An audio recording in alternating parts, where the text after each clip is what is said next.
ನಡ್ರಿ ಇವತ್ತ ನನಗಂತೂ ಅರ್ಜೆಂಟ್ ಆಗಿ ಒಂದೇ ಭಾರತ ಹಾಕ್ಬೇಕೀಗ ಬೆಂಗಳೂರಿಗೆ ಗುರುದೇವ್ ದರ್ಶನಕ್ಕೆ ಕರ್ಕೊಂಡು ಹೋಗ್ತಾ ಇದ್ದಾರೆ.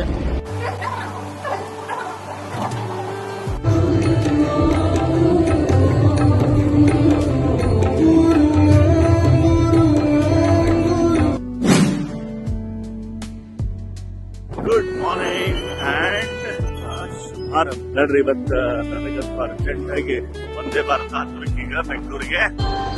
ಇವತ್ತು ನಮ್ಮ ಪಯಣ ಬೆಂಗಳೂರಿಗೆ ಒಂದೇ ಭಾರತ ಎಕ್ಸ್ಪ್ರೆಸ್ ನಲ್ಲಿ, ಅದು ಬೆಳಗಾವಿಯಿಂದ ಬರೋಂಥದ್ದಂತ್ರಿ ಕರೆಕ್ಟ್ ಟೈಮಿಗೆ ಬರ್ತೈತಿ. ವಾವ್, ಭಾರತ್ ಸ್ಕೆಡ್ಯೂಲ್ ಈಗ 7:39 ಈಗ ಬರ್ಲಿಕ್ಕೆ ಒಂದೇ ಭಾರತ್ ಎಕ್ಸ್ಪ್ರೆಸ್. ಇಂಥ ಟ್ರೈನ್ ನಾವು ಕಲ್ಪನೆ ಮಾಡಿದ್ದಿಲ್ಲ. ಆದ್ರೆ ನಿಮ್ಗೆ ಗೊತ್ತದ ಈ ಟ್ರೈನಿಗೆ ಕಾರಣಕರ್ತರು ಯಾರು? ನಮ್ಮ ಪ್ರಧಾನಿಗಳು. ಸೊ ಅದಕ್ಕೆ ನಾವು ಬೋಲೋ ಭಾರತ್ ಮಾತಾ ಕಿ ಜೈ, ಒಂದೇ ಮಾತರಂ.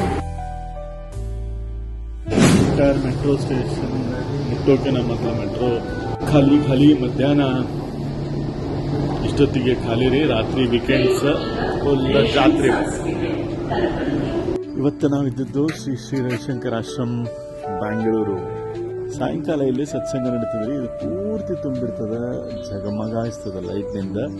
ಹಂಗೆ ಇವತ್ತು ಸಣ್ಣ ಪ್ರವಾಸ ಮಾಡೋಣಂತ. ಬರ್ರಿ, let's walk in to Shri Ravishankar Ashram. He was always focused on rural development. Yes.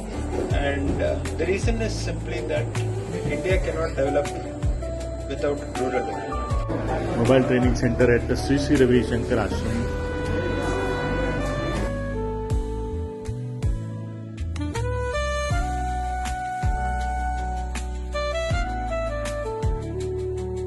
ನಾವು ಮಾಡ್ತಾ ಇರೋದು ಆಶ್ರಮ ಪ್ರವಾಸ.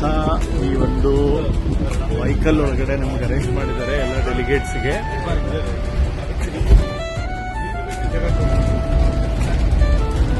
ಸೊ ಈಗ ಆಶ್ರಮ ಪ್ರವಾಸ ಆದ್ಮೇಲೆ ಡೆಲಿಗೇಟ್ಸ್ಗೆ ಗುರುದೇವ್ ದರ್ಶನಕ್ಕೆ ಕರ್ಕೊಂಡು ಹೋಗ್ತಾ ಇದ್ದಾರೆ.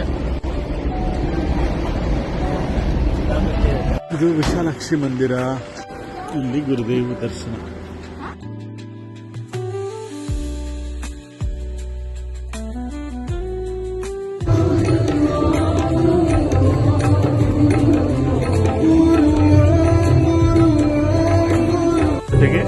ಒಂದು ಡಿಸ್ಕೋರ್ಸ್ ಅಥವಾ ಒಂದು ವಿಷಯದ ಮೇಲೆ ಅವರ ಆಶೀರ್ವಚನ ಆಗ್ತದೆ, ಅದಾದ್ಮೇಲೆ ಮುಗೀತದೆ.